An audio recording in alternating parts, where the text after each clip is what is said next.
Comment ça va, Tristan? Ça va. Ça va bien? Tout va bien. Vous connaissez tout le monde? De nom, de vue. Ouais. Plastique. Bonsoir. Bonsoir. Bonsoir, Plastique Bertrand, un jeune de 50 ans. Il a de l'avenir. Ah, il a de l'avenir comme tous les Ah mecs ouais, de c'est 50 clair. ans. Ouais. Ouais. Pierre Sled, le mari de Sophie Davant. Voilà. Jean-Luc Romero. Et donc Brigitte Lahaye, qui ont créé un nouveau parti politique qui s'appelle Aujourd'hui Autrement, qui est un parti pour la 6ème République, pour l'euthanasie active. On ne peut pas euthanasier tout le monde. Non, mais ceux qui Pour le la méritent. dépénalisation de l'euthanasie. Il y en a qui le méritent, franchement. Excusez-moi, monsieur Romero. Des noms. Non, je ne citerai pas de nom, mais tout le monde a compris. Bien, comment ça va? Ça va très bien. Bien, vous avez 25 ans, vous êtes journaliste, vous avez une réputation de nightclubbeuse, voire de bambocheuse. Faut pas croire tout ce qu'on dit. Et on vous a remarqué à l'occasion de la sortie de votre premier livre qui s'appelle Erreur avouée chez Anne Carrière, où vous demandiez à des people de vous confesser leurs plus graves erreurs. Voilà, alors donc votre nouveau livre s'appelle J'ai oublié de la tuer. Alors vous racontez dans ce bouquin, c'est un bouquin assez émouvant mine de rien, vous racontez votre enfance saccagée par l'effroyable indifférence de votre mère.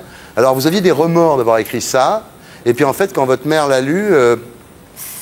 Non, elle m'a dit qu'il était juste. Elle m'a dit que je n'avais absolument pas menti, qu'il était juste. Elle a trouvé une chose à redire qui m'a peut-être un peu blessée.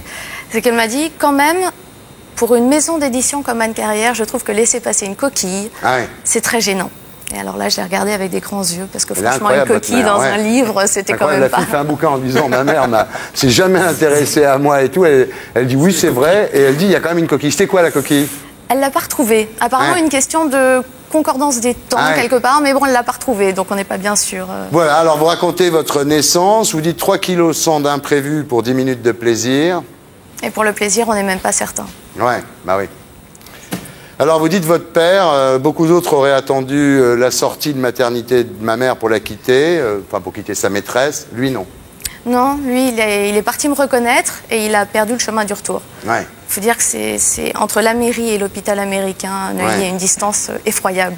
On n'imagine pas forcément. Vous dites c'est un serial killer, mon père. Non, disons que je pense que il fait des enfants comme d'autres font des bêtises. Je pense pas que j'étais la seule. Il était marié, il avait des enfants, des petits-enfants. Je pense qu'il devait en avoir un peu une dans chaque port comme ça. Ouais. Et bon, voilà, il m'a reconnu. C'est déjà, on se demande un peu pourquoi. Ouais. Et donc c'est Monsieur Bannon. C'est Monsieur Bannon. Donc oui, il baptise son petit-fils le jour de votre naissance, quoi. Il s'en fout, quoi. Hein? Si c'était pas le jour, c'était juste avant ou juste après, mais apparemment ça l'intéressait beaucoup plus en tout cas que la naissance de sa fille, ça c'est sûr. Et votre mère aime pas tellement les enfants, elle trouve que ça fait du bruit. Ça fait du bruit, ça pose des questions, ça dérange, ça demande de l'attention. Après c'est pas faux, hein. C'est un petit peu vrai. Ouais, c'est vrai un peu quand même. Hein. Ouais. Mais bon, à ce moment-là, on n'en fait pas. Bah oui, voilà l'histoire. Alors, vous passez votre enfance à attendre votre mère, hein, elle est jamais là. Oui, c'est vrai, ça m'a beaucoup marqué toute mon enfance. C'est que moi, pour moi, l'image de ma mère, c'était quelqu'un de toujours en retard.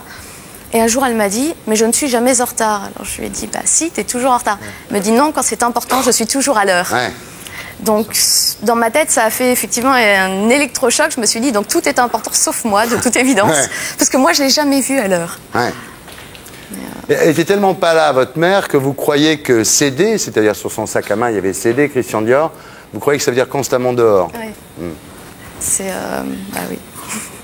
J'ai découvert beaucoup plus tard que ça voulait dire très cher, mais pas du tout constamment dehors. Mais en l'occurrence, c'est vrai que c'était un petit peu ça. Elle portait beaucoup de marques et beaucoup de choses comme ça, et notamment ce sac qu'elle avait toujours. Alors vous êtes livré à la bonne marocaine qui s'appelle Amira, et votre mère s'occupe même pas de vous, parce qu'en général les enfants quand même, les gens les prennent pendant les vacances, mais vous non, elle vous envoie en vacances avec la bonne marocaine au Maroc. Elle m'envoie en vacances, alors faut lui rendre quand même ça, elle m'a emmené quelques fois avec elle, avec la bonne, une amie, enfin plein de gens pour surtout m'occuper dans un coin, mais effectivement elle m'envoyait souvent avec elle au Maroc. En se disant que vu qu'elle s'occupait de moi toute l'année, elle s'occuperait très bien de moi pendant les vacances, a priori. Oui, en fait, elle s'occupe tellement bien de vous que vous êtes victime d'attouchement de la part d'un ami de la bonne. Oui, c'est... En plus, je me suis sentie un peu responsable. Ils appellent ça massage, bon. Non, je me suis sentie responsable parce qu'effectivement, elle a dit à son amie, elle lui a dit, fais-lui un massage, elle adore ça. Et c'est vrai que moi, petite, enfin, j'aime toujours ça d'ailleurs, mais bon, j'adorais les massages. Et donc je me suis dit, c'est peut-être de ma faute, puisque c'est moi qui aime les massages, et ça a un petit peu dévié, donc je me suis sentie responsable et j'ai rien osé dire. Mais j'ai découvert plus tard que tous les enfants aimaient les massages. Ouais.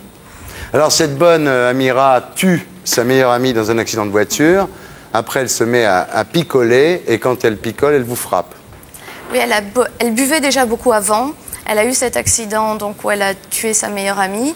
Et après, elle est devenue violente. C'est à ce moment-là qu'elle est devenue violente. Mais elle a toujours beaucoup bu. Et là, c'est vrai qu'à ce moment-là, elle débarquait la nuit dans ma chambre en me disant que j'avais fait des bêtises, que c'était pas bien, et puis tout était prétexte. Je pense qu'elle déchargeait aussi beaucoup sur moi le fait qu'elle ne pouvait pas avoir d'enfant.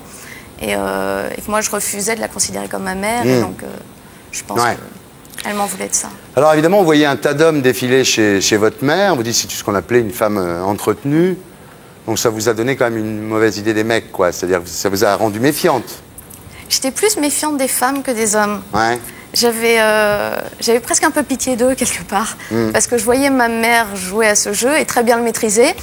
Et eux se laissaient tout le temps bobiner là-dedans. Et j'avais envie de leur dire, mais enfin bon, vous n'êtes jamais que le numéro 98, entre le 97 et le 99. Et je trouvais ça assez pathétique, finalement. Donc... Voilà, puis Amira la bonne s'en va, votre mère quitte Paris, elle va habiter en Bretagne, et vous restez seul à Paris. Alors, je ne vais pas tout raconter, vous restez seul à Paris, vous avez 14 ans, complètement livré à vous-même. Oui, sans famille, sans contexte familial, mais en revanche, je suis tombée sur une famille fantastique à qui je donnais des cours d'anglais à la plus jeune, et eux me donnaient la chambre de bonne, en fait. Et ça m'a reconstitué une sorte de cellule familiale, même si ce n'était pas la mienne. Jusqu'au jour où il y en a un qui est victime d'un drame, et là, vous ne pouvez plus habiter avec eux. Vous lui avez pardonné à votre mère? Oui. C'est fou, ça. Il y a plusieurs raisons. D'abord, il faut mieux avoir une mère que pas de mère du tout. Et je suis proche de personne dans la famille. Donc bon, c'est toujours mieux que rien. Et le jour où je suis devenue adulte, enfin adulte entre guillemets, elle est devenue beaucoup plus sympathique. C'est les enfants qu'elle n'aime pas, mais après elle devient plus sympathique. Donc bon, qu'est-ce qu'il fallait que je fasse? Ou décider de lui en vouloir à vie pour ce qui s'était passé avant. Mais ça a mis du temps quand même. J'ai mis du temps à lui pardonner. On a été en conflit pendant très longtemps. Vous avez des frères et sœurs? Demi-frères, demi-sœurs. Et les autres, ils ont été traités de la même façon? Ils ont été élevés par leur père. Et oui, plus ou moins, disons que vu qu'ils avaient leur père qui était très très présent, la question s'est beaucoup moins posée. Et c'était pas du tout la même génération. Ils ont bientôt 40 ans tous les deux. Et aujourd'hui, cette enfance saccagée, ça a quelles conséquences sur votre vie affective? Oh là, ça en a beaucoup. Déjà que... Vous n'arrivez pas à vous fixer? Non, ça c'est pas... Au contraire, je pense que je vais prendre un contre-pied assez radical. Mais bon, pour l'instant, j'ai pas trouvé la personne. Mais, c'est pour ça que vous êtes là aussi. Hein. Voilà, je me disais éventuellement. Mais non, en revanche, au niveau de mes relations avec mes amis, dans le milieu professionnel, ça a beaucoup joué parce que je pense que j'ai toujours voulu recréer une espèce de cellule familiale qui m'a manqué. Et donc, je donne tout de suite beaucoup. Et ça fait peut-être peur aussi. Et c'est vrai que les gens... ça fait peur. Les filles qui donnent tout de suite beaucoup. Il y a un proverbe qui dit suis-moi, je te fuis, fuis-moi, je te suis. Ouais. Bon, ça va là? Oui, ça va. Tout va très bien. C'est pas mal là, vous êtes bien débrouillé, non? Oui, pas facile de venir vendre un livre comme ça, tout le monde en parle. C'est pas facile surtout de dévoiler à tout le monde ce qu'il y a derrière. Et ça a été très difficile de se dire là, ils vont savoir. Et ça, c'est difficile. Donc le vendre derrière, c'est encore plus difficile.